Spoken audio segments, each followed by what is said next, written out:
Welcome back. This is Julieta, the one and only. I am here to talk a little bit today about what inspires me to create, what inspires me to make things daily.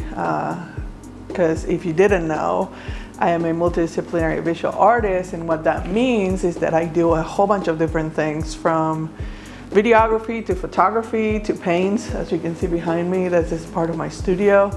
These are all work in progress, things I'm working on. Normally I work in several paintings at a time. Life inspires me. That's kind of the overall umbrella. No matter what goes on in the world, the miracle of being alive, it's a big one. Waking up in the morning, being able to do what I love, enjoying myself doing that, regardless if I sell services or paintings or not, I still would do it regardless. So a big part of my routine when I wake up in the morning is to start my day creatively, inspiring. So I will either doodle, make this little guys. I make a lot of little doodles that I actually sell here in the studio, by the way, or online too. You can always order them online in my website. And then I read for a while. I read a lot of self-help kind of books, a lot of art books, a lot of the history of artists. Like, how did they do it? I want to know. I think that helps to have perspective and to be somewhat understood, that you're not alone, that we all go through it somewhat, and to some degree. What else does inspire? My cat. Surrounded by things that I love and enjoy to look at. So I have a collection of artwork in my house from other artists. And there are some people that inspire me. There are some artists that I adore that inspire me lately, that I try to kind of have the time to go through a book I own or their artwork. Talking to people inspires me. Listening to their stories inspires me. It gives you perspective on your own life too, and make you grateful. If you're not feeling grateful, it makes you grateful. So it's nice to listen to people's stories, and how you can be of service to them sometimes helps too. That inspires me a lot. And just getting in here into the studio and working, really being in it.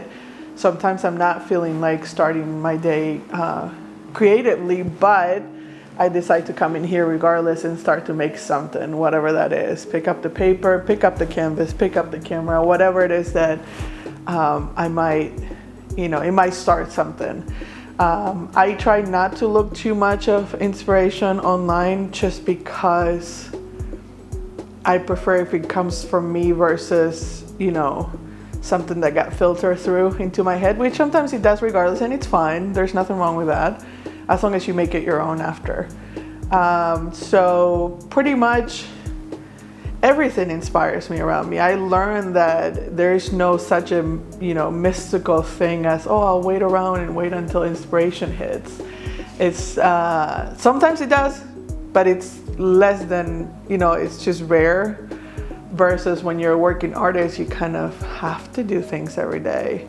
So I've learned that if I'm working in it, most likely I'll be fine, and it will come, to me. But I have learned how to take breaks and how to do nothing.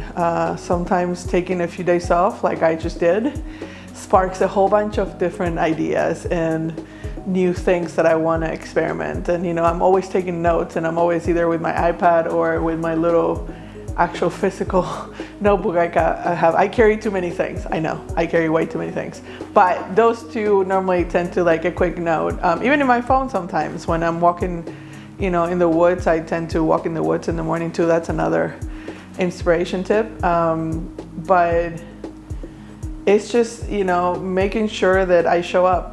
Making sure that I show up, it's a big part of creating and being inspired, and continue to be inspired. Because when I might be working on a painting, and then I did something that made me realize, I'm like, oh, I should play with that and see what happens.